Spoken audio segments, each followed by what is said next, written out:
ഇന്ന് ഈ വഴുതനങ്ങ കണ്ടു കഴിഞ്ഞപ്പോഴേ ഒരു നോർത്ത് ഇന്ത്യൻ ഡിഷ് ഓർമ്മ വന്നു. അത് ഉണ്ടാക്കി നോക്കാം. ബേങ്കൻ കി ബർത്ത, അതായത് ഇതിങ്ങനെ പൊള്ളിച്ചിട്ടാണ്. അപ്പോൾ എങ്ങനെയാണെന്ന് നോക്കാം. ഭയങ്കര സിമ്പിളാണ് കേട്ടോ. ഇനി ഇതിങ്ങനെ കഴുകി തുടച്ചെടുത്താണ് കേട്ടോ. ഇനി ഇതിൽ നമുക്ക് ആദ്യം മസ്റ്റാർഡ് ഓയിലാണ്, അതായത് കടുകെണ്ണയാണ് പരട്ടുന്നത്. അത് ഇത്തിരി ഇങ്ങനെ പരട്ടി കൊടുക്കുക, പെട്ടെന്ന് വേവാൻ വേണ്ടിയിട്ടാണ് കേട്ടോ. ഇതിൽ ഒഴിച്ചിട്ട് ഇങ്ങനെ ഇത്തിരി പരട്ടി സ്പ്രെഡാക്കി കൊടുക്കാം. പെട്ടെന്ന് വേവാനാണെന്നാണ് പറയുന്നത്. അത് കഴിഞ്ഞിട്ട് ഇതൊന്ന് മുറിച്ച് കൊടുക്കുക. ഫുള്ളല്ല, ജസ്റ്റ് ഇങ്ങനെ കീറുക എന്ന് പറയില്ലേ, അങ്ങനെ ഇങ്ങനെ കീറിയിട്ട് ഇതിൻ്റെ ഉള്ളിൽ ഇതില്ലേ വെളുത്തുള്ളി അത് വെച്ച് കൊടുക്കാം. ഇവിടെ വലിയ വെളുത്തുള്ളിയാണല്ലോ ഇപ്പോൾ കിട്ടണേ, എല്ലാവർക്കും അറിയാമല്ലോ. അപ്പോൾ അത് വെച്ച് കൊടുക്കുകയാണേ.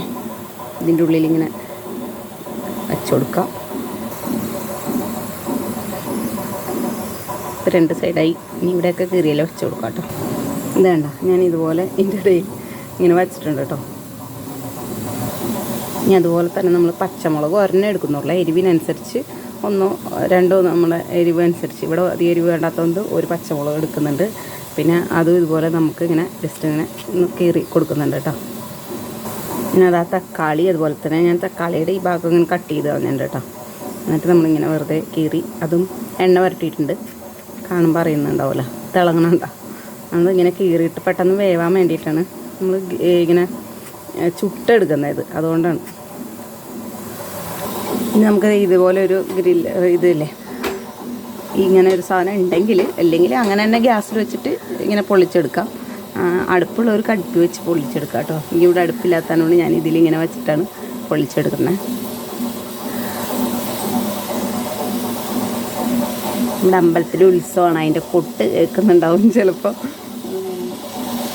എന്താ മുളകും എല്ലാം ഇതിൽ തന്നെ വെച്ചിട്ട് നമുക്ക് നല്ലപോലെ ഇങ്ങനെ പൊള്ളിച്ചെടുക്കാം കേട്ടോ. അത് ഓരോ സൈഡ് മാറ്റി ഇട്ടിട്ട് കേട്ടോ.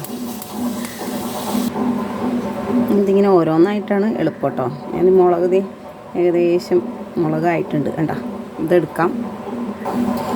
ആദ്യമായിട്ടൊക്കെ ചെയ്യണവർ ഓരോന്നായിട്ട് ചെയ്താൽ മതി കേട്ടോ. അതായത് തക്കാളി അങ്ങനെ വഴുതനങ്ങ അങ്ങനെ മാറി ചെയ്താൽ മതി. ഓരോന്നായിട്ട് ചെയ്താൽ മതി, അല്ലെങ്കിൽ ചിലപ്പോൾ പൊള്ളാനൊക്കെ സാധ്യതയുണ്ട്.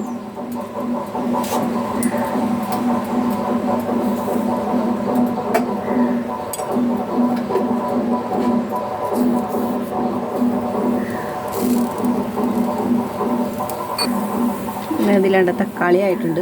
പിന്നെ നമുക്ക് തക്കാളി അതൊക്കെ കൈകൊള്ളാതെ ഇങ്ങനെ എടുക്കാം. ഇതൊക്കെ എടുത്ത് വെച്ചിട്ട് അതിൻ്റെ തൊലി കളഞ്ഞിട്ട് വേണം എടുക്കാൻ. ഇത് ആവുന്ന അത്രേ ഉള്ളൂ, വേവണമല്ലോ ഉള്ളു. ഇതുപോലൊരു പപ്പടക്കമ്പി ഉണ്ടെങ്കിൽ ഇങ്ങനെ കോർത്തിട്ട് ഇങ്ങനെ വേവിച്ചെടുക്കാം കേട്ടോ. ഇത് എളുപ്പമാണ്. ഇതാകുമ്പോൾ അങ്ങനെ നമ്മുടെ കൈയൊന്നും പൊള്ളൂല. എന്താ ഇതുപോലെ എടുക്കാം. വേവണം നന്നായിട്ടത്. ഇതുപോലെ എല്ലാ വശവും എന്നിട്ടുണ്ട്, കണ്ടാൽ തന്നെ അറിയാമല്ലോ. ഇനി നമുക്കത് ഓഫ് ചെയ്യാം. ഇനി ഇതിൻ്റെ തൊലി കളഞ്ഞിട്ട് എടുക്കാം. ഇതിൻ്റെ ചൂടൊന്ന് ആറിയതിന് ശേഷം ചൂടോടുകൂടി ചെയ്യണമെങ്കിൽ കുഴപ്പമില്ല. ഇന്ന് ഇതിൻ്റെ തൊലിയൊക്കെ കളയാം കേട്ടോ. എല്ലാത്തിൻ്റെ ഈ കരിഞ്ഞ തൊലി കളഞ്ഞിട്ടെടുക്കാം. ഇത് തൊലി കളഞ്ഞിട്ടെടുത്തിട്ടുണ്ട്. കുറച്ചൊക്കെ ഉണ്ടാവും, നമ്മൾ ഫുള്ളായിട്ട് കളയാൻ പറ്റില്ലല്ലോ, ചൂടുണ്ട്. ഇത് നന്നായിട്ട് ഇനി ഉടച്ചെടുക്കാം കേട്ടോ.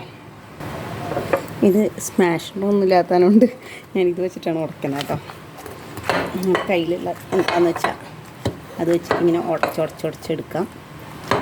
ഇത് ഇങ്ങനെ തന്നെ ഉടച്ചിട്ട് കുറച്ച് കടുകെണ്ണയാണ് അവർ ഒഴിക്കുന്നത്. അതല്ലെങ്കിൽ നമുക്ക് വെളിച്ചെണ്ണ, നമുക്ക് ഇഷ്ടമുള്ള ഓയിൽ ഒഴിക്കാം.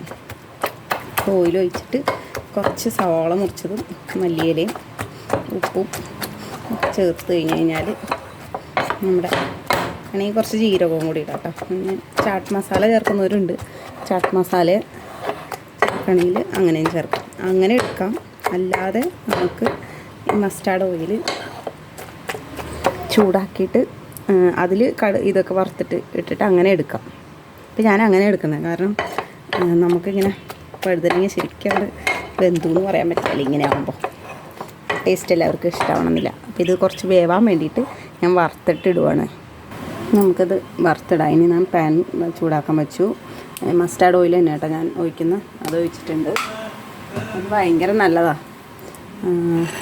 അപ്പോൾ അത് ചൂടാക്കി കഴിയുമ്പോൾ നമുക്ക് കടുക് തന്നെ ഇടാം. അതിൽ ഫസ്റ്റ് കുറച്ച് കടുക്, ഇവിടെ മസ്റ്റാർഡ് ഓയിലിൻ്റെ ടേസ്റ്റ് ഇഷ്ടമാണ്. മണം ഭയങ്കര ഒരു ചൂടാകുമ്പോൾ ഒരു വല്ലാത്തൊരു മണമാണ്. ഇത് ഇഷ്ടമായതുകൊണ്ടാണ് കേട്ടോ ഞാനിത്. ഇഷ്ടമില്ലാത്തവർക്ക് വെളിച്ചെണ്ണയിൽ ചെയ്യാം. പിന്നെ കുറച്ച് ജീരകം ഇടുന്നുണ്ട്.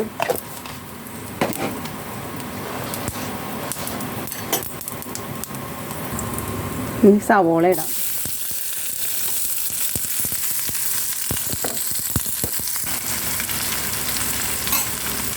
കുറച്ച് ഉപ്പ്. സവോള പെട്ടെന്നൊന്ന് അയച്ചിട്ടാണ് ഇങ്ങനെ നന്നായിട്ട് വഴറ്റി കഴിഞ്ഞിട്ട് നമുക്ക് നമ്മുടെ ബേഗൻ കാ ഭർത്തയുടെ മിക്സ് ഇതിലേക്കാണ് ഇട്ട് കൊടുക്കാം. നല്ലപോലെ ഇങ്ങനെ ഉടഞ്ഞ് വരണേ. എനിക്കത് ശരിക്കും അങ്ങ് ഉടഞ്ഞ് കിട്ടിയിട്ടില്ല. അതുകൊണ്ട് നമുക്ക് നല്ലപോലെ ഉടച്ചെടുക്കാം. അങ്ങനെ ഇത്തിരി നമുക്ക് പൊടികൾ ചേർക്കാം. മഞ്ഞൾപ്പൊടി, കുറച്ച് മഞ്ഞൾപ്പൊടി, എരിവ് നോക്കിയിട്ട് കുറച്ച് കാശ്മീരി ചില്ലി പൗഡർ. കളറുള്ളൂ കേട്ടോ, എൻ്റെ പൊടിക്ക് എരിവ് കുറവാണ്. ഉപ്പ് നമ്മൾ നേരത്തെ കുറച്ച് ചേർത്തുള്ളൂ. അപ്പോൾ ബാക്കി ആവശ്യത്തിന് ഉപ്പും കൂടി. ഇനി ഇത് നല്ലപോലെ മിക്സാക്കിയിട്ട് ഉടച്ചെടുക്കാം. നല്ലപോലെ ഉടച്ചെടുക്കാം. ഇത് ഇത്രയൊന്നും പ്രൊസീജിയറില്ല, ഭയങ്കര എളുപ്പമാണ്. കാണുന്ന പോലെ അത്ര കോംപ്ലിക്കേഷനൊന്നും ഇല്ല കേട്ടോ. നല്ല ടേസ്റ്റിയാണ്. ഇത് മാത്രം മതി. നമ്മുടെ വൈറ്റ് റൈസ്, പൊന്നിയരിയോ ബസ്മതി റൈസോ അല്ലെങ്കിൽ നമ്മുടെ നാടൻ റേഷനരി അരി മതി. വെള്ള റൈസിൻ്റെ കേട്ടോ കൂടുതൽ ടേസ്റ്റ്. ഇതും കുറച്ച് തൈരും പപ്പടം ഉണ്ടെങ്കിൽ അടിപൊളി. വഴുതനങ്ങ ഇഷ്ടമുള്ളവർക്ക് കേട്ടോ. പക്ഷേ വഴുതനങ്ങ എന്നറിയില്ല, നല്ലപോലെ ഉടയും. ഇത് നല്ല ടേസ്റ്റുമാണ്. അപ്പം നമ്മുടെ ബേഗൻ കാ ഭർത്ത റെഡി ആയിട്ടുണ്ട്. ഇനി ലാസ്റ്റ് ഇതിൽ കുറച്ച് മല്ലിയിലയും കൂടി ഇടണം. മല്ലിയില ചെറുതായി മുറിച്ചത് അതും കൂടി ഇട്ടു. ഒരുപാടൊന്നും കഴിക്കണ്ട. ഇഷ്ടമാണ് കേട്ടോ മല്ലിയില ഇടുന്നത്. ചെറുതിന് ഇഷ്ടമല്ല, അവൻ പറക്കി കളയും. പക്ഷെ ഇത് തന്നെ കഴിക്കൂല, പിന്നെ കുഴപ്പമില്ലല്ലോ. ഇതാണ് ചെറിയ വലിയ കഷ്ണങ്ങളൊക്കെ കാണുന്നുണ്ട്. ഇതുപോലെ പോലും കാണൂല കേട്ടോ. നല്ല ഒടഞ്ഞിട്ടായിരിക്കുക. നല്ല ടേസ്റ്റാണ്. അപ്പോൾ ഇത് ട്രൈ ചെയ്ത് നോക്കാത്തവർ ഒന്ന് ട്രൈ ചെയ്ത് നോക്കണേ. തക്കാളിയുടെ തൊലിയൊക്കെ കളയാൻ വേണമെങ്കിൽ ഞാൻ ആ കരിഞ്ഞ തൊലി കളഞ്ഞിട്ടുള്ളൂ. അല്ലാത്ത തൊലി ഉണ്ടായിരുന്നു. അതാണ് എന്താ ഇതിലിങ്ങനെ കാണുന്നുണ്ടല്ലോ. എന്താ കുറച്ചുകൂടിയൊക്കെ ഉടയാം. പക്ഷെ ഇതിനി ഇങ്ങനെ അടച്ചു വെച്ച് കഴിഞ്ഞാൽ ഇങ്ങനെ ആയിക്കോളുമല്ലോ. നമ്മൾ കഴിക്കുമ്പോഴത്തേക്കും നല്ല ഉടഞ്ഞിങ്ങനെ കിട്ടിക്കോളും. വെളുത്തുള്ളിയൊക്കെ വലിയ വെളുത്തുള്ളി ആയതുകൊണ്ടാണ്. നല്ല ടേസ്റ്റാണ് കേട്ടോ. അപ്പോൾ ഞാൻ പറഞ്ഞ പോലെ ഇതുപോലെ ട്രൈ ചെയ്ത് നോക്കാത്തവരൊന്ന് ട്രൈ ചെയ്ത് നോക്കാം. ഓഫ് ചെയ്യുകയാണ് ഞാൻ. റെഡി ആയിട്ടുണ്ട്. സൂപ്പർ ടേസ്റ്റാണ്. നമ്മൾ കേരള സ്റ്റൈൽ മാത്രം നോക്കിയാൽ പോരല്ലോ. ഇടയ്ക്കൊരു വെറൈറ്റിക്ക് നോർത്ത് ഇന്ത്യൻ സ്റ്റൈലൊക്കെ ട്രൈ ചെയ്യണ്ടേ. ഇതുപോലെയുള്ള റെസിപ്പിക്ക് വേണ്ടിയിട്ട് സബ്സ്ക്രൈബ് ചെയ്യാത്തവരൊന്ന് സബ്സ്ക്രൈബ് ചെയ്യുക. സബ്സ്ക്രൈബ് ചെയ്തവരൊന്ന് ലൈക്ക് കമൻറ്റൊക്കെ ഷെയർ ചെയ്യുക. ഓക്കെ, വേറൊരു വീഡിയോ ആയിട്ട് കാണാം. ബൈ.